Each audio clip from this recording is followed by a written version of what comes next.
Hi everyone, it's Dawn and I hope you're having a fantastic day. Well, the bad news keeps coming from Alaska, but this time it has nothing to do with the port of Skagway. And we have Princess Cruise Lines doing a ton of cancellations as well as changing some protocols. A lot of people got really excited about it, but I have just a caution to everybody and a possible scenario to keep an eye out for.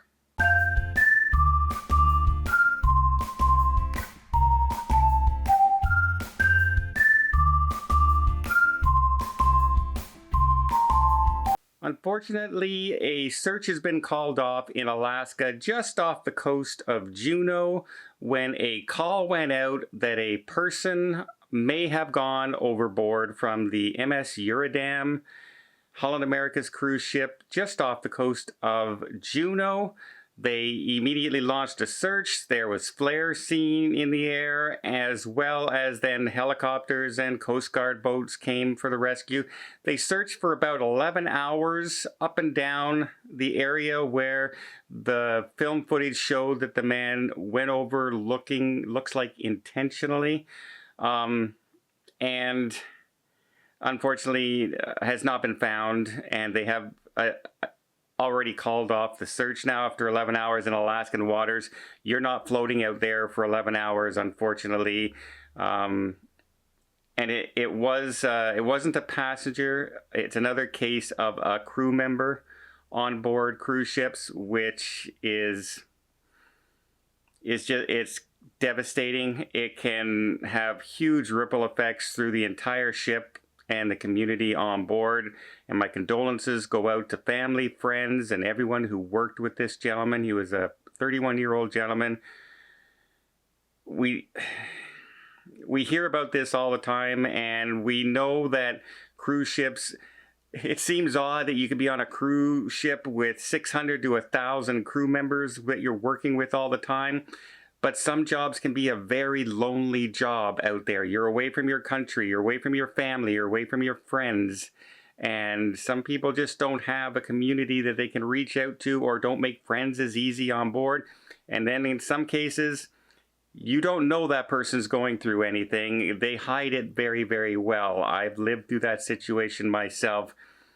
You think that everything's normal, everything's good, they're always happy, they're fun, they're doing things, and then the next thing you know, this happens and it catches everybody off guard. So I just wanted to say, any crew member, any person out there, if you're going through any of these situations, please reach out to somebody. If you don't have friends or family, reach out to a professional, call a helpline, just talk to somebody, because that one talk can make all the difference in the world. It really, really can. Okay, we have a lot of Princess Cruise Line news. We have Princess canceling 11 sailings on the Diamond Princess. It was supposed to start up in San Diego.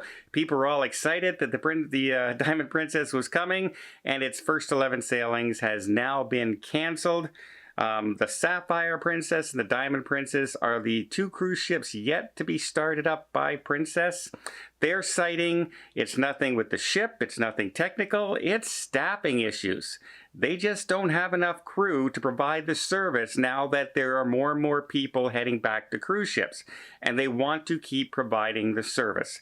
I think that's a good idea, because I've been on a cruise ship where they literally had 4 dancers.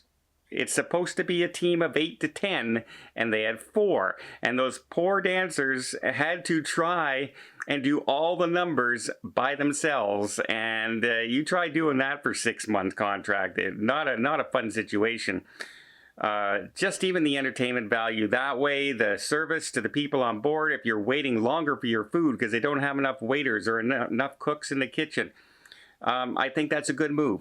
Postpone your ships. That's what we should be doing instead of cutting back services because we don't have enough staff on board to run them, right? I think that's the right move. So I applaud Princess to this.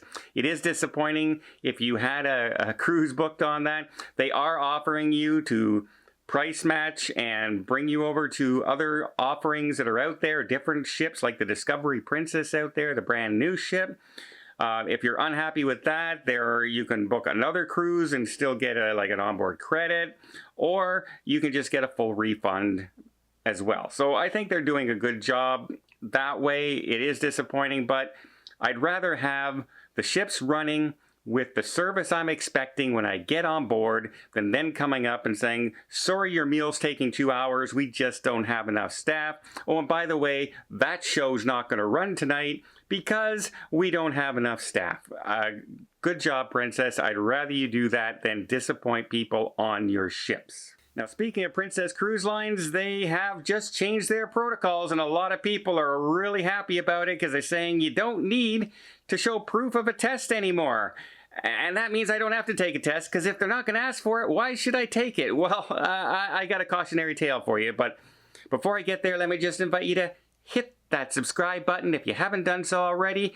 Keeps you up to date with all things cruising. You can keep up to date with all the news, all the cruise vlogs, all the ship information, from cancellations to new ships coming online, to shore excursions, what ones to do, what ones not to do, my experiences as I travel the world, and I really do hope you'll join us on this journey. Doesn't cost a thing, just tells YouTube, let's share the video to more people, because look, they're watching it, and maybe more people will like to join. And again, I really do appreciate it, and thank you to everybody who's already subscribed, and thank you to everyone about to hit that like button and the subscribe button right now, right? Or maybe after the video, but soon. Okay. Yeah, Princess announced that their change of protocols due to the CDC now in United States, that they will no longer be asking for proof of your test before your cruise. You have 3 days to take that antigen test if you're fully vaccinated.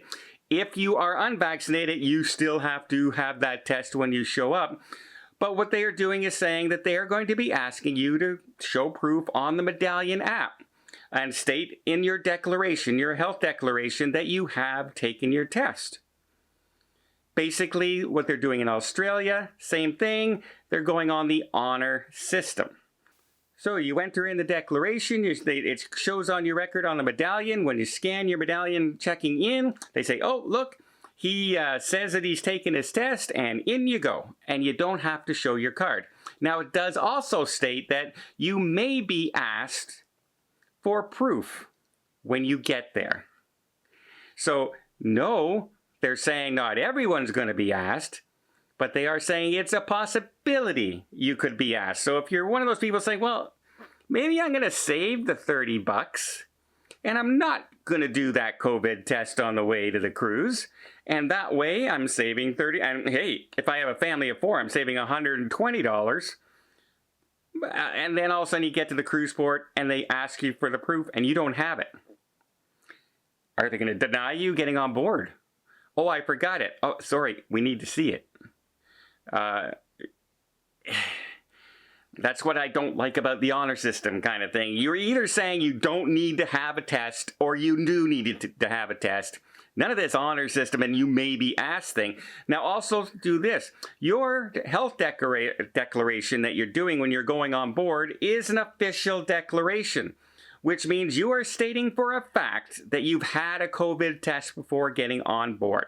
And if you have not done it, if you're trying to save that money and you didn't do it, and something happens and you catch COVID on board, and you go and say, well, okay, you're going to have to, cover me now. You're going to have to put me up in a hotel. You're going to have to do this. I said, absolutely, no problem. We just need to see your vaccine status, and we just need to see your proof of your COVID test before getting on board to make sure you caught it on the ship and you didn't have it before you got on the ship. And you don't have it. Does that mean all the costs are on you now? Does that mean the insurance isn't going to cover you now? That's questions that are unanswered at this moment. And for me, if I would have had to pay for my hotel bill and my change of flights and everything, it would have cost me about $4,000 in Amsterdam. And because I had everything covered and it was insured and all that, I was covered for that. I didn't have to pay it. But I mean, if there's a loophole and the insurance company goes, sorry, where's your proof? Show us your proof and we'll gladly cover all your costs. But you don't have proof because you didn't really take it. You just stated you took it. And it's also, that means you lied in a document, a health document to get on the ship, which is fraud. So there's a lot of things that can happen if you actually don't take that test and try and go on board and say you did. So I just want to get that out as a warning to everybody who thinks, well, I'm going to save 30 bucks or 60 bucks or whatever it is. It might not be worth it. It's just like those people who don't travel who travel without travel insurance. You don't need it until you need it. And you don't get bankrupt until you get bankrupt if you have a medical emergency. So, cautionary tale. If you're thinking about just saying you did and you didn't really do it, there could be ramifications in the future. Just a heads up to everybody out there. Well, I hope you appreciate this video. If you did, please give it a thumbs up. We'll see more tips, more tricks, more travel vlogs from around the world. Hit that subscribe button. Until next time, have yourself a safe and a great vacation.